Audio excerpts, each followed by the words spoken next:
amendment that I'll be asking for and that Senator Schumer agreed to last week would be to eliminate all the earmarks. And I've got my own prop here. So that's the entire omnibus. This is the language on earmarks only. There are, let me get the exact numbers, $9.8 billion worth of earmarks. Thousands of individual projects here. Both Democrat and Republican. It's interesting to note on the Republican side, we actually have a conference resolution that we don't support earmarks. Well, we're supporting over $4 billion worth. Democrats are getting $5.4 billion worth of earmarks.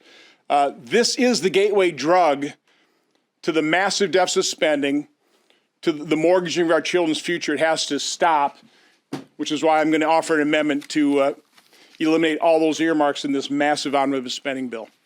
But the fact that nobody talks about the numbers, I mean, in total, the macro numbers. I thought it was interesting last week as I was asking my colleagues and quite honestly a number of you reporters, just the simple question, do you know how much we spent last year? And the blank stares I got from most people. Now, I'm still asking that question. I think people are getting a little educated, so that now they're starting to answer it. But the answer is $6.3 trillion last year. To compare that to before the pandemic, in 2019, we spent $4.4 trillion. The discretionary side, less than 70% of what we spend is going to be $1.65 trillion, which is 23% more than the $1.3 trillion we spent in 2019. I mean, again, that is a massive increase, and my concern is overall federal spending will probably be about $6 trillion for the fiscal year. Again, $6 trillion versus a baseline just 3 years ago of $4.4 trillion. Something's got to give.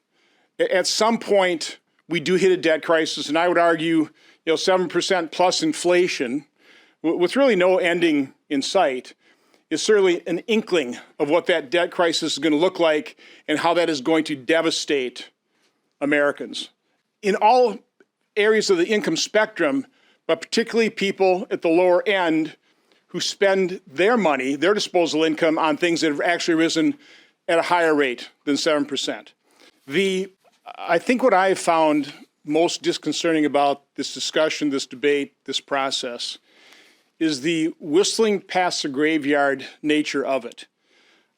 We're talking about this is a big win in terms of conservatism, and for Republicans that we're getting a greater increase in defense spending. One of the things I've been pointing out, because of the massive inflation, because a dollar that we all held at the start of the Biden administration is worth less than 88 cents, the $858 billion we're getting on defense is literally worth only $754 billion in January of 2021 dollars. That's how much inflation has eroded the value of all spending, including defense spending.